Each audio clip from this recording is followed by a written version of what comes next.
Deputy President Kithure Kindiki's move to spearhead Harambee's, also known as economic empowerment programs across the country, has yet again received a backlash from the opposition leaders. Akina mama wanawekwa kwa tent kutoka asubuhi the whole day. Alafu jioni wanapewa kila mtu shilingi 500. Ati ni empowerment. Na rais alikuwa amesema akichaguliwa kama rais, hii empowerment itafanywa na serikali. Speaking in Murang'a County Sunday, the former DP warned that these fundraisers are being conducted at the expense of essential service delivery. According to Gachagua, funds that were intended to fund important matters in the country have been transferred to the purported empowerment initiatives. So kama jamii tuko na shida. Na shida yetu kubwa ni wasaliti wa jamii. Kwa hivyo mimi nataka tukubaliane, hao wabunge wote ambao wanatembea na rais na kuja kutukosea heshima, kuleta mchele na maharagwe na kuungana na yeye akiumiza watu wetu, wote tuwafukuze. Tutawafukuza.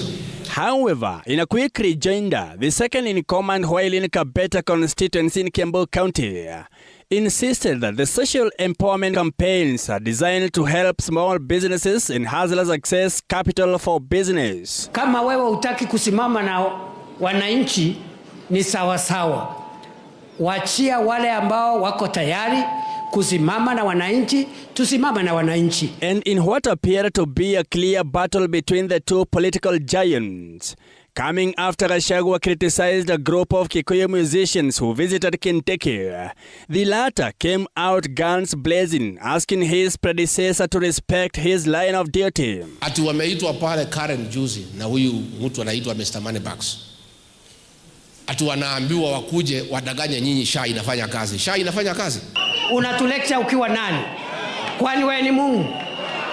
Una lecture kila mtu, una lecture mwanamuziki, una lecture mwanasiasa, una lecture kila mtu. Kwani wewe ni Mungu? Gachagua accused the artists of putting their own interest ahead of the communities, claiming that each one was given 50,000 shillings to attend the conference. Zile entertainment joint wanaenda, wasiitwe huko tena. Na wewe kama ni mwenye club ukiita huyo mtu, customers wahame waende pahali ingine. This, however, did not sit well with Kindiki. Unatisha nani? Naona watu wengine wanatutisha. Mimi ukiniangalia hivi ni mtu ya kutishwa na watu. Tuheshimiane bwana. Tuheshimiane. Na wanamuziki walikuja 50, mimi naita wanamuziki 500 wakuje pale Karen. Tujua utafanya nini. Hao wameenda kukaa na wale watu ambaye wametuumiza, wametuletea hizo shida. So you unfollow those artists? Wa unaamurisha kama nani?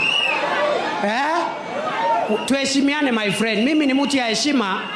Lakini my friend, if you come within shooting range, we will deal with you. The two leaders are fighting for the control of the vote-rich Mount Kenya region in an effort to solidify their support ahead of the 2027 general election.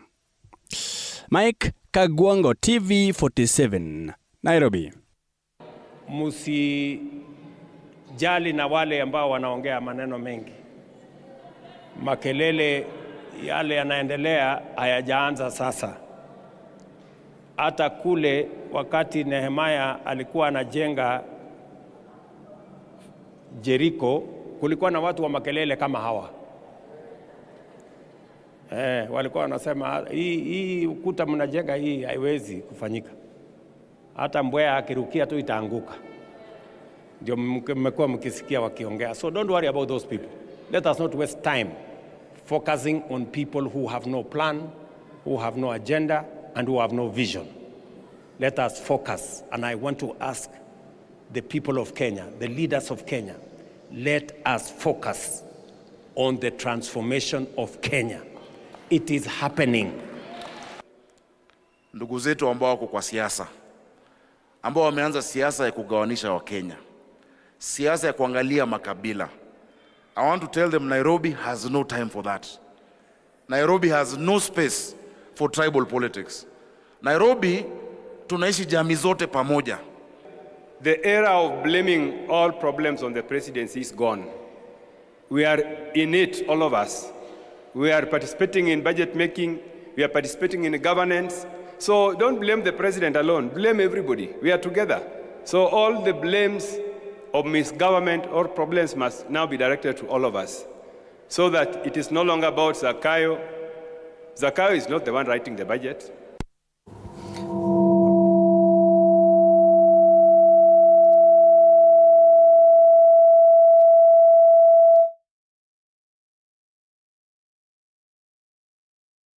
But yes, quite a heated political weekend. On one hand, President William Ruto asking Kenyans to ignore planless Gachagua and urging them to dismiss empty rhetoric from leaders interested in division. But on the other side, it would appear that there's a serious scramble for the Mount Kenya region, now pitting the former deputy president and his successor.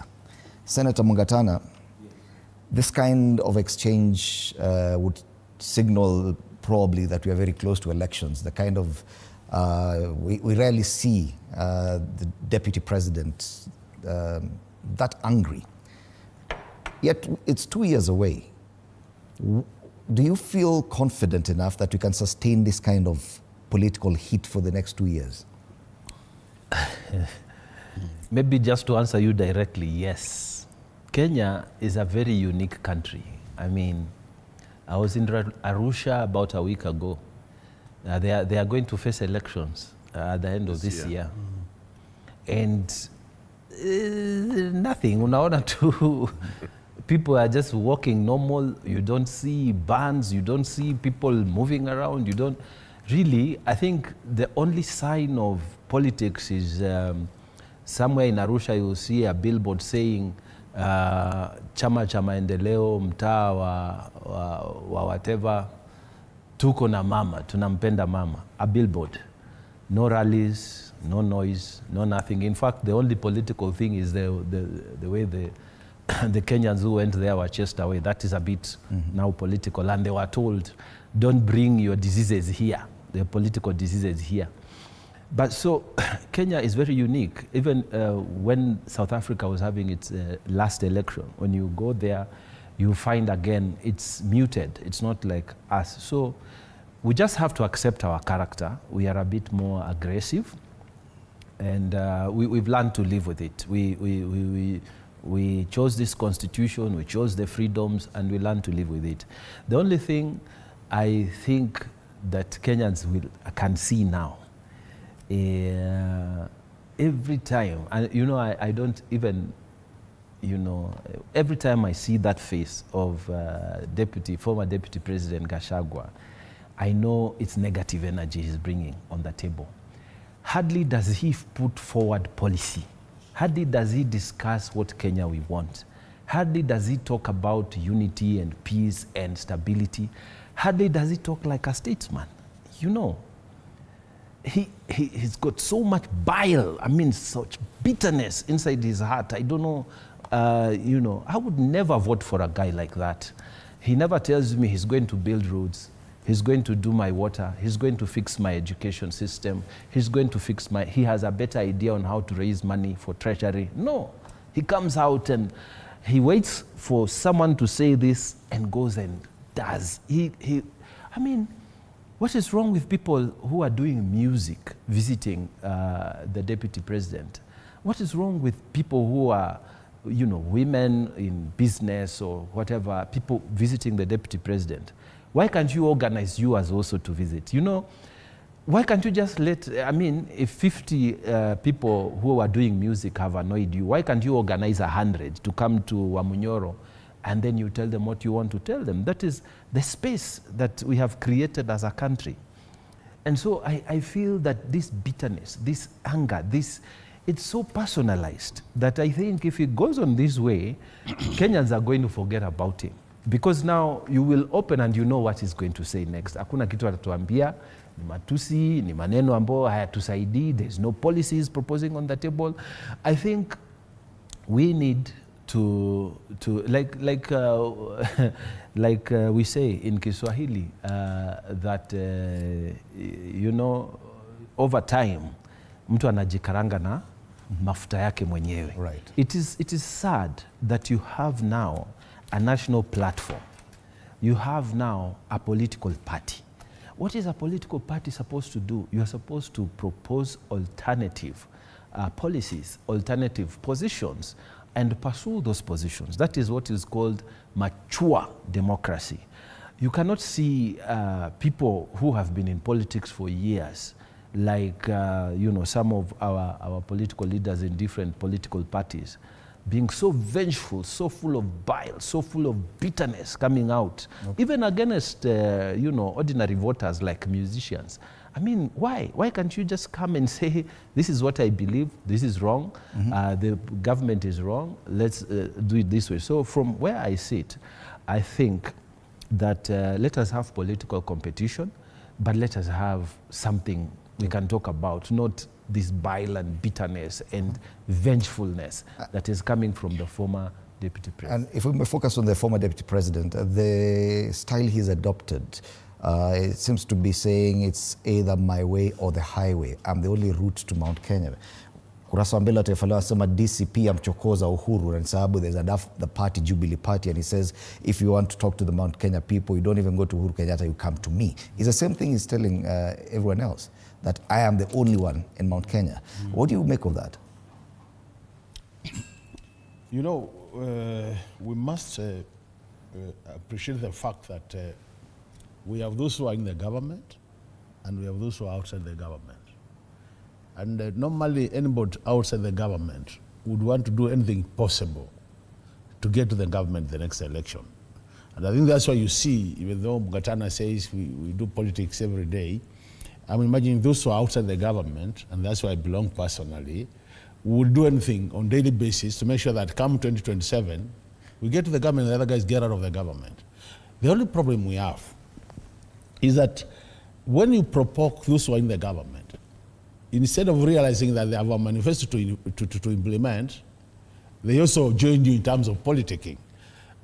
Personally, I will not be saying what the deputy president is saying, the current deputy president is saying, because he knows he has a manifesto to implement. I will focus more on manifesto and avoid this diversion. You know, these are just diversionary tactics. What we are doing is we are trying to pull them out of the implementation of their manifesto so that they are all over talking politics. To me, the way I look at it, what Gachagua is doing, and every good politician do that, is to ensure that you are the only voice where you come from matters politics. So that when that time comes, when we are on the round table negotiating, I can tell you I'm negotiating this kind of numbers. Because Kenyan politics is about numbers. Kenyan politics is more regional. And the reason why you see they are trying to outbox each other is because the former deputy president knows very well, if I clear the current DP and I clear President Uhuru out of the scene, that space, so that I'm the only person in that space, then it will be very important and instrumental in determining who is the next person, bearing in mind the numbers in Mount Kenya region. And I can tell you what is happening will never stop. That's why you see even somebody small as a musician, when they go out there to play their music, he is concerned. Because the question is, could this be starting a process where now my numbers could start being reduced? And I think that's the thing. But the unfortunate bit is, both the president and the deputy president are also playing politics today, when it's 2 years plus to the election. How I wish that they settled on the implementation of their manifesto, so that come the right time, and you know, maneno mingi inapatikana when you reply, assuming they kept quiet and said, let's ignore them. Because there are times you want to save your energy for a bigger battle. I think the current administration currently doesn't have a big battle. The big battle for them is manifesto implementation. As we approach 2027, then they can now start applying their energy to responding to people like Gachagua, people like Makali Mulu when we make these serious statements. But now they're already into our game. And that's how that will try to take them round up to the time we slaughter them the right day. All right. So Mugatana, you have to warn your people that can you focus on your manifesto? The other thing is critical is that you know, looking at what is happening, he gave the example of Tanzania, the example of South Africa, and I agree with him. I remember at one point I was in Germany, and that was election day. And you couldn't realize that people were voting, because some would just walk from their house, you vote and you go back to your house and wait for results. But I think the Kenyan politics, we are pushed to a level that it is very, very aggressive. that people must come out and talk politics day in, day out. But even as you do that, we need to settle and do work for Kenyans, because I think that is where the gap is. That there's so much talk, and this talking comes both from the government and from the opposition, to an extent that it blurs all the important things. We have just been discussing the education sector a few minutes ago, a sector which is taking 28% of our total budget, a budget of 4.2 trillion, 28% going to that sector, and we don't seem to care about the issues in that sector. And there's this saying, Fred, they say if you want to destroy a country, destroy the education sector. By what we are doing, we might in future be having no country, because those are things now I thought the DP should be talking about, the president should be talking about. But look, on day-to-day basis, what statements are coming from the president? You have people who are visionless, you have people who have no plan, this is the alternative government. There's no way we could be having no plan. There's no, we have plans. The only thing is, our plans cannot be implemented today. They will be implemented when we are in government. With them, they have a plan which they should be implementing, but they are not implementing. Okay. Now, critics of the former deputy president say that he's too abrasive, and now making demands even on musicians, that probably could have a negative effect on his politics going forward. Do you see it that way? I'm afraid the biggest battle now in Kenyan politics is the battle for the mountain. And that is the biggest battle. There's no doubt about it. And so even the deputy president, the current deputy president, is fighting for that. And you can see all his programs, all his plans are around the mountain. And if and the abrasive nature of Rigiji has caused the current deputy president to crack. If you look at that last clip, you realize he has been provoked now enough. Even if you watch his language now, that language that he spoke there, if I were the advisor, which I'm not legally advising here, but I would have said, Tulisa Boli, cool down. The language has come out now, means Rigiji has succeeded in his motives, in his ideas. Because, I mean, you've never seen Kindiki. So animated. It's so aggressive. That animated, so angry, but it doesn't help him. You know, when he asks that, Ukiniona Mimi, do you think that can be answered differently by everybody when they see. So I think my advice is don't be led into that trap, because the idea that Rigiji has is to get him to get to that level, so that now he can be seen to be the guy who is standing on a pedestal, is the one who is on a higher level, and he has succeeded in that. Granted, we can blame him for his abrasive nature, but who is not abrasive in this politics? You tell me, how is the opposition being treated in this government? How are the opposition being treated? I mean, look, just the other day, look at how Natembeya was being treated. The other day, anybody who is opposing this government also, I mean, who is not abrasive, who is not actually breaking the law. And I think we should actually come to a place where we should say to Kenyans, this is a democratic space. If this gentleman has Mount Kenya, we should find a way of wooing him rather than trying to punish him. If somebody is trying to control a movement like the Tawe movement, don't go against him like that. And you watched how 100 policemen were taken out of duty to go and arrest one person. You know, I mean, that is what I'm saying. Everybody in this case is abrasive. So don't blame Rigiji alone. Why are we being abrasive also against the government? And we spoke about it here many times, that there is tolerance level for opposition in this region. It's gone to a very, very high level. In the countries around us, you realize how opposition leaders are being handled. But even here in this country, so my advice to the government is, or to those of us who are leaders, like Mr. Mulu was saying, is that focus on what you are doing. Is that your parting shot? Yes, because this gentleman is about his job, which is to make sure you don't really finish what you're about to do, so that we have a reason to challenge you in the next exam, and in the next election. So this is pretty much, he is on track, don't blame him. He's on track on what he has to do. Okay. Senator, parting shots. Mr. My parting shot is to say that the government is delivering slowly on its various promises, and Kenyans should look forward to better days. We have challenges, yes, but Kenyans should look forward to better days.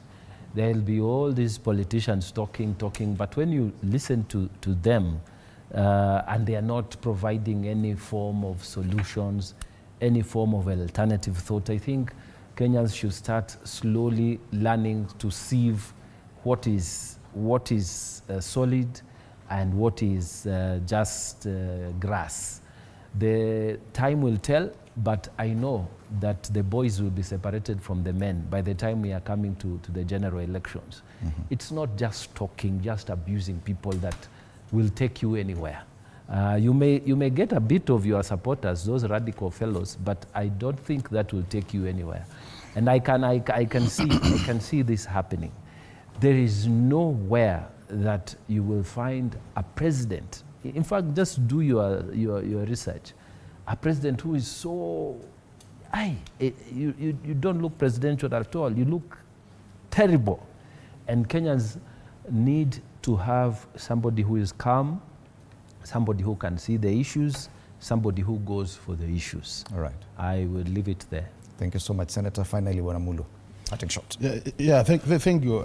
My parting shot will just be very brief. What I would say is that based on what we've discussed here today, and it's how I wish that we also discuss the issue of the inhuman treatment of Kenyans and Ugandans who went to Tanzania, but that is a topic for another day. What I would say is, when I look at what is happening, and with our discussion today, I see a lot of fires being lit all over the place. We have some fire in the education sector, we fire in the health sector, we are having now fire in terms of other issues. I wish we could just put off some of these fires and focus on one. Otherwise, when we spread our energy to all these different fires over the place, we are not likely to have the right impact for the country. All right. Thank you so much, gentlemen. Makali Mulu, MP Kitui Central, Danson Mungatana, Senator Tana River, and Samuel Pogisio, who has been a member of the National Assembly, the Senate, as Majority Leader in the 12th Parliament, and also as Minister for ICT in the Kibaki II administration. We've discussed issues from a bill that's in Parliament, which is being described as having creepy intentions, matters education funding, and even part of the heated political space that we are now seeing. Thank you, gentlemen, for your time this morning. Coming after the break, Monday Blitz, Duncan Mutua and Fred Arocho will be in studio alongside Lawrence Omondi and Annette Washira. Do stand by for that after the break. My name is Fred Indimuli. Good morning.